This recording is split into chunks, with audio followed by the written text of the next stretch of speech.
Hello, welcome back dear student.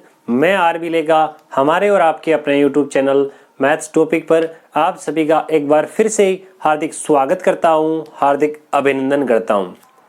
आज हम अपने इस वीडियो लेक्चर में देखने वाले हैं जो आरबीसी क्लास 12th मैथमेटिक्स है उसके लिए जो हमारा रिवाइज सिलेबस है, जो संशोधित सिलेबस है, उसके बारे में हम पूरी विस्तार से व्याख्या करने वाले हैं कि हमारे बोर्ड एग्जाम 2021 में जो होने वाले हैं उसके अंदर कक्षा 12 विषय गणित में से कौन कौन से चैप्टर्स को पूर्ण रूप से हटाया गया है, कौन से ऐसे चैप्टर हैं जिनके अंदर अलग से कुछ एक चुनिंदा टॉपिक जो है केवल उन्हीं को हटाया है।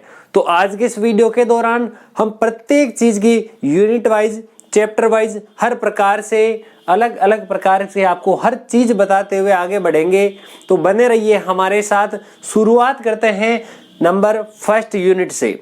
हमारी पहली यूनिट जो है उसका नाम है संयुक्त फलन। पहली जो यूनिट है उस यूनिट में दो चैप्टर हुआ करते हैं, एक तो है फलन और दूसरा है त्रिकोणमितीय वृत्तीय फलन। जो हमारे पास इनवर्स सर्कुलर फंक्शन है वो है सेकंड चैप्टर। आपको ये बात बता देता हूं कि जो पहला चैप्टर है जो फंक्शन है वो फंक्शन पूर्ण रूप से हमारे सिलेबस में से हटा दिया गया है। मैं कक्षा 12 के अंदर पहले चैप्टर की अगर बात करूं तो पहला चैप्टर दोस्तों पूरा का पूरा हटाया जा चुका है। अब उसमें से कोई भी प्रश्न नहीं पूछा जाएगा, चाहे वो प्रस्तावना हो, चाहे पूर्व अभ्यास हो, संयुक्त फलनों के गुणधर्म हो, प्रतिलोम वृत्तीय फलनों के चाहे प्रांत हो, चाहे परिसर हो, ये वाले जो चीजें हैं प्रतिलोम वृत्तीय जो फलन है हमारे पास उनके जो प्रॉपर्टीज है, किसकी बात की जा रही है? प्रतिलोम वृत्तीय फलनों के प्रॉपर्टीज की, और उसके आधार पर जो द्वि आधारित संक्रिया है ये वाले सारी चीजें हटा दी गई है। इसी के साथ हमारा जो चैप्टर सेकंड है वेरी मोस्ट चैप्टर हो गया। अब कैसे? क्योंकि वो अकेला अब 7 नंबर का हो गया। फर्स्ट यूनिट के वो अकेले नंबर खाने वाला है। और अगर आपको पता हो जो हमारा इनवर्स सर्कुलर फंक्शन है ये पूरा का पूरा हमारे काम में आने वाला है। कहाँ कहाँ काम में आएगा? देखिए जैसे जैसे इसके सारे फॉर्मूले जो है वो कलन में काम में आने वाला है।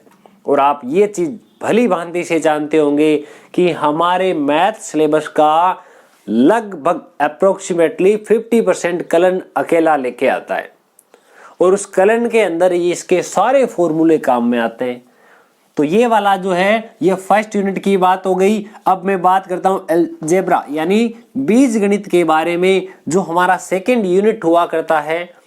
अब ये जो सेकंड यूनिट है वो हमारे पास में देखिए, सबसे पहले हमारा चैप्टर नंबर 3 जो है मैट्रिक्स। मैट्रिक्स जो चैप्टर है उसमें से हमारे पास क्या क्या हटाया गया है। उससे पहले हमारा जो दूसरा चैप्टर जो पूरा सिलेबस में हमारे पास है और पूरा का पूरा A to Z हर एक फॉर्मूला, हर एक क्वेश्चन, हर एक उदाहरण हम अच्छी प्रकार से पढ़ चुके हैं। पूरा सिलेबस का अंदर जितना भी प्रश्न है, चाहे विविध का है, चाहे एक्सरसाइज का है, चाहे एग्जाम्पल्स है, सारे हम पढ़ चुके हैं।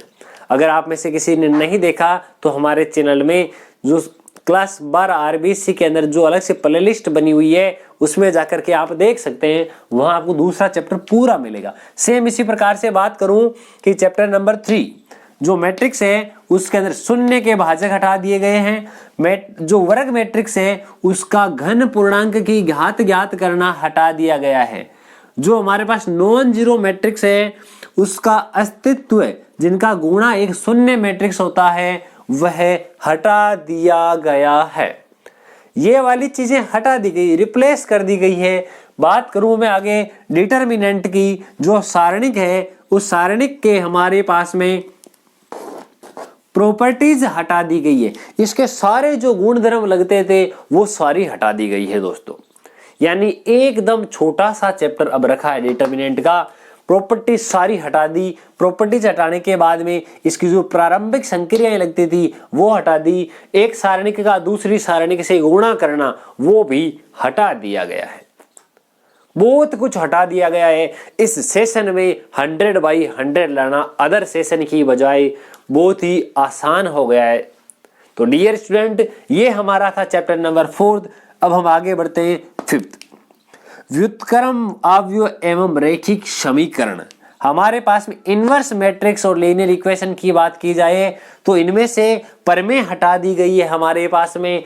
और दूसरी चीज, जब हमने देखा था ये वाला चैप्टर भी हम पूरा पढ़ चुके हैं, मैट्रिक्स वाला, डिटरमिनेंट भी हम पूरा पढ़ चुके हैं, और जो दूसरा चैप्टर था हमारे पास प्रतिलोम वृत्तीय फलन, वो भी हम पूरा पढ़ चुके हैं। ये वाली बात है सारणिक की। इसके बाद में जो इनवर्स हमारे पास मैट्रिक्स और लीनियर इक्वेशंस के हल है, उनमें समीकरण को हल करना हमारे सिलेबस में से हटा दिया गया है। हमने बहुत ही मजेदार तरीके में समीकरणों को हल करना सीखा था, और उससे भी आसानी में ये सीखा था कि क्रेमर नियम की सहायता से, वेरी इंपॉर्टेंट टॉपिक हुआ करता था ये क्रेमर नियम। और इस बार ये क्रेमर नियम और समीकरण निकाय को हल करना इस सिलेबस में से, यानी सेशन 2020-21 के सिलेबस में से हटा दिया गया है। तो ये बात हो गई यूनिट सेकंड की। और ये जो यूनिट सेकंड है, इस बार ये देखिए फर्स्ट यूनिट जो है 7 नंबर की आने वाली है, सेकंड यूनिट हमारे पास 15 नंबर की आने वाली है। बात करें आगे की, थर्ड की, वेरी इंपॉर्टेंट यूनिट है हमारे लिए कलन। इसमें हमारे पास में देखिए सांतत्यता आ जाएगी, अवकलनीयता आ जाएगी, अवकलन आ जाएगा, अवकलन के अनुप्रयोग आ जाएंगे, समाकलन, समाकलन के अनुप्रयोग। ये हमारी बुक का 50% अकेला लेके बैठता है यूनिट थर्ड। बात करते हैं इसके सबसे पहले चैप्टर नंबर 6 की, संततता एवं अवकलनीयता। जो हमारे पास में कंटिन्यूटी एंड डिफरेंशियबिलिटी है, उसके बारे में बात करते हैं कि क्या क्या हटाया गया है हमारे पास में। जो प्रतिलोम त्रिकोणमितीय फलन है, उनका प्राचल के रूप में व्यक्त करना। क्या बोला? जो प्रतिलोम त्रिकोणमितीय फलन है, अवकल प्राचल के रूप में जो व्यक्त फलन है, उनका हमारे पास डिफरेंशिएशन करना, उनका अवकलन करना हटा दिया गया है। उसी के साथ साथ बहुत ही ज्यादा ध्यान रखें कि हमारे सिलेबस में से रोले प्रमेय को हटा दिया गया है और लांगराज मध्यमान प्रमेय को भी हटा दिया गया है। ये इतनी सारी चीजें जो है वो हटा दी गई है। हमारा सिलेबस बहुत ही कम कर दिया गया है, बहुत ही छोटा कर दिया गया है। उससे भी आगे बढ़े तो हमारे पास में जो हमारी थ्योरम है, इन थ्योरम की ज्योमेट्रिकल एक्सप्लेनेशन जो है, ज्यामितीय व्याख्या है, वो भी हटा दी गई है। देखिए कितना आपके लिए कम कर दिया गया। हाँ, भले ही होली से लेकर दीपावली तक की लगातार छुट्टियां मिली है। आशा करते हैं कि आप घर पे बैठ के कंटिन्यू स्टडी जो है वो जारी कर रहे थे। अगर आप में से किसी ने जो चैप्टर हटाया है वो पढ़ा है तो कोई दिक्कत वाली बात नहीं है। आपने कुछ ज्यादा ही पढ़ा है, और ज्यादा चीज कभी भी नुकसानदायक नहीं होती है। पढ़ाई में, मैं पढ़ाई की बात कर रहा हूँ, अदर चीजों की बात नहीं करता। पढ़ाई में ज्यादा पढ़ा हुआ हमेशा कभी ना कभी किसी ना किसी मुकाम पे हमारा साथ ही देने वाला है। ऐसा नहीं कि अब सभी चीजों में अगर लोग ज्यादा काम में नहीं आने वाला। हमारी 2 रोटी की आवश्यकता है, आप 4 खा लो। के गुरुजी ने बोला है कि ज्यादा कभी भी नुकसानदायक नहीं होता। मैं केवल पढ़ाई के बारे में बात करता हूँ। ज्यादा पढ़ाई से कभी अपच की शिकायत नहीं है। ऐसा नहीं ज्यादा खा लिया ज्यादा पचता नहीं है, तो ये सारा पच जाता है। आगे बात करते हैं डिफरेंशिएशन। अवकलन तो सामान्यतः हमारे सिलेबस में है, क्योंकि वो बहुत ही ज्यादा जो है वो काम में आता रहता है। कंपटीशन एग्जाम में सबसे ज्यादा अवकलन और समाकलन के भी पोर्शन पूछे जाते हैं, परंतु अवकलन के जो अनुप्रयोग है उनमें क्या क्या हटाया है वो देखिए। वो हमारे पास में जो परिवर्तन है, उस चेंजिंग की जो रेट है, उस दर को हटा दिया गया है सिलेबस में से। उसके अलावा जो अवकलन है, उस अवकलजों के द्वारा जो सन्निकटन, जो वैल्यू फाइंड आउट की जाती है, वो हमारे सिलेबस में से हटा दिया गया है। तथा साथ ही जो मिनिमा और मैक्सिमा, जो उच्चिष्ट मान और जो निम्निष्ट मान निकाले जाते थे, वो दोनों ही इस सेशन में हटा दिए गए हैं। उच्चिष्ट और निम्निष्ट दोनों के दोनों जो मान है, उनके सरल अनुप्रयोग वगैरह सारे हटाए जा चुके हैं। ये थी अवकलन के बारे में बात। अब हम बात करते हैं समाकलन के बारे में। किसके बारे में बात करते हैं? समाकलन के बारे में। उस समाकलन का नाम सुनते ही कई विद्यार्थियों को तो मजा आ जाता है, और कई विद्यार्थी सोचते हैं यार ये कौन सा टॉपिक है। अरे बहुत ही मजेदार टॉपिक है, मजे मजे में पढ़ते हैं। आपको एक बात फिर से बता दूं कि हमने चैप्टर नंबर देखिए सेकंड जो है वो थर्ड है, फोर्थ है, फिफ्थ है, ये पूरे पढ़ लिए हमारे इस टॉपिक पे। हमारे इस चैनल पे ये चारों चैप्टर पूरे हो चुके हैं और अवकलन वाला जो चैप्टर है 7th चैप्टर वो आधे से ज्यादा लगभग हो चुका है। अतिशीघ्र बाकी का भी पोर्शन करवाया जाएगा। कंटिन्यू हमारे साथ बने रहिए। अब मैं बात करता हूँ समाकलन की। समाकलन के रूप में हमारे पास जिस भी प्रकार के समाकलन है उनमें से ये 4 प्रकार जो दिखाई दे रहे हैं वो हटा दिए हैं। यदि ax square plus bx plus c radical sign under root में हो तो हटा दिया गया है। ये चारों में ही हमारे पास सेम पोर्शन है, चाहे नीचे लिखा हुआ है ऊपर कोई भी हमारे पास अलग से फंक्शन आए तो हटा दिया गया। ये भी हटा दिया। ये इसके साथ साथ मेन मुद्दा ये है कि हमारे पास समाकलन में योगफल की सीमा के रूप में निश्चित जो हमारे पास समाकलन है वो हटा दिया गया है। उससे भी ज्यादा जो हमारे पास निश्चित समाकलन का जो मान ज्ञात किया जाता है, वैल्यू फाइंड आउट की जाती है, वो पूरा मान हटा दिया गया है। अभी तक हमने बात की है चैप्टर नंबर 1 से लेकर चैप्टर नंबर 9 तक की। समाकलन तक हम पहुंच चुके हैं। अब हम आगे बात करेंगे समाकलन के अनुप्रयोग। उसके बाद में हम बढ़ेंगे जो हमारा 4th वाला आएगा यूनिट, 4th यूनिट के बारे में, 5th यूनिट के बारे में सारा हम विस्तार से पढ़ने वाले हैं। तो देखिए अब हम बात करते हैं इससे आगे चैप्टर नंबर 10 के बारे में जो हमारे पास समाकलन के अनुप्रयोग दिए हुए।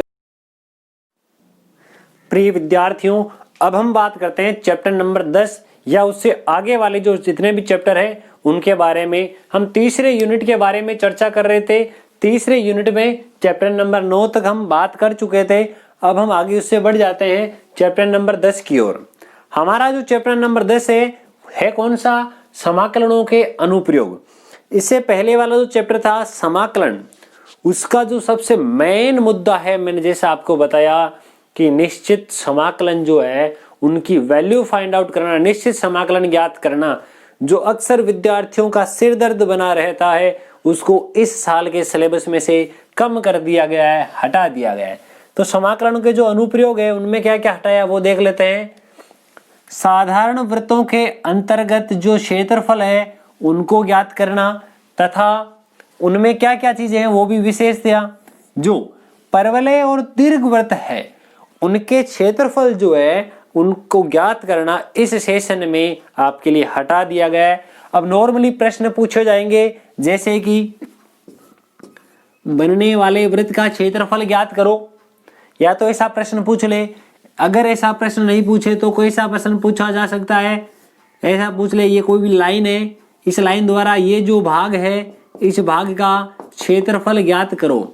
यानी एकदम सीधा सिंपल जो प्रश्न है वही पूछे जाएंगे। जो भी परवलय और जो दीर्घवृत्त से संबंधित है वो सारे प्रश्न जो है अब की बार सिलेबस से हटा दिए गए हैं। दो वृत्तों के मध्यवर्ती क्षेत्र का क्षेत्रफल ज्ञात करना भी इस सेशन में हटा दिया गया है मित्रों। तो देखिए दोस्तों, प्रिय स्टूडेंट, बात करते हैं हम इससे भी आगे चैप्टर नंबर 11। चैप्टर नंबर 11 जो है वो हमारे पास अवकल समीकरण। सबसे पहली बात ये हटाई गई कि अवकल समीकरण जो है उसका निर्माण कैसे किया जाता है। यही चीज हटा दी गई कि जो नई समीकरण जो है वो कैसे बनाई जाती है, ये चीज हटा दी। अवकल समीकरण के विचित्र हल को हटा दिया गया है। जो समघात में परिणत होने वाले अवकल समीकरण dx by dy plus px is equal to q जो है, इसके रूप में रैखिक समीकरण जो है उसका हल ज्ञात करना हमारे इस सिलेबस में से हटा दिया गया है, कम कर दिया गया है। तथा उसी के साथ इसका सामान्य रैखिक समीकरण जो है, रैखिक अवकल समीकरण जो है, उस समीकरण का हल ज्ञात करना भी इस चैप्टर में से हटा दिया गया है। इस प्रकार ये पूरा चैप्टर यहाँ, पूरा यूनिट यहाँ कंप्लीट होता है। अब हम इसे आगे वाले यूनिट की बात करते हैं, सदिश एवं त्रिविमीय ज्यामितियां। यानी इसके अंदर हमारे पास वेक्टर है और एक 3D है। 2D हमने पढ़ा था 11th क्लास में और 12th क्लास के अंदर हम 3D पढ़ने वाले हैं। सदिश वेक्टर में क्या क्या होगा, जो हमारे पास में अदिश गुणा, सदिश के अंदर क्या क्या है, एक तो अदिश गुणन की ज्यामितीय व्याख्या जो हमारे पास में जियोमेट्रिकल एक्सप्लेनेशन है वो हमारे पास सिलेबस में से हटा दी गई है, तथा त्रिभुज का सदिश क्षेत्रफल ज्ञात करना सिलेबस में से हटा दिया गया है। उसी के अलावा और क्या क्या है, 3 बिंदुओं के संरेखीय होने का प्रतिबंध जो है वो हटा दिया गया है, 3 सदिशों का गुणा हटा दिया, और जो चतुष्फलक है, कौन सी चीज, जो हमारे पास में चतुष्फलक है उसको इस वेक्टर में से हटा दिया गया है। ये हमारा कंप्लीट हुआ। इसी का एक पार्ट है चैप्टर नंबर 13 3D त्रिविमीय ज्यामिति। त्रिविमीय ज्यामिति में क्या क्या हटाया, 2 रेखाओं के बीच का कोण हटा दिया, समतल का अंत्यखंड के रूप में विभाजन ये हटा दिया गया, समतल का अभिलंब रूप हटा दिया गया, 2 समतलों के बीच का कोण हटा दिया, एक रेखा एक तथा एक समतल के मध्य का कोण हटा दिया। यानी बहुत सारी चीजें हटा दी गई है, सिलेबस बहुत ही कम कर दिया गया। तो डियर स्टूडेंट ध्यान रखे, इस साल चूकना नहीं है। अब की बार 100 एक ही स्कोर होना चाहिए।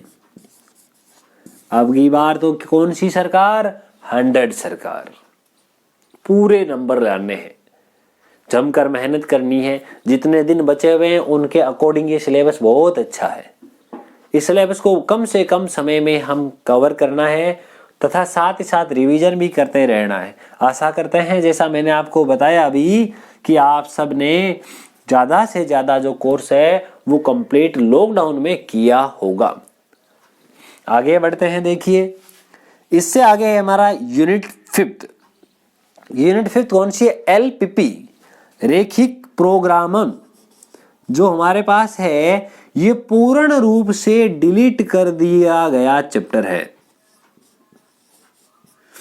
ये जो चैप्टर है ये पूरा का पूरा सिलेबस में से हटा दिया गया है। बहुत अच्छी हुई, एक चैप्टर पूरा ही कम कर दिया। देखो यार यूनिट 5 जो है वो पूरा ही हट गया। बात करते हैं लास्ट यूनिट की, जिसमें है प्रायिकता और प्रायिकता बंटन।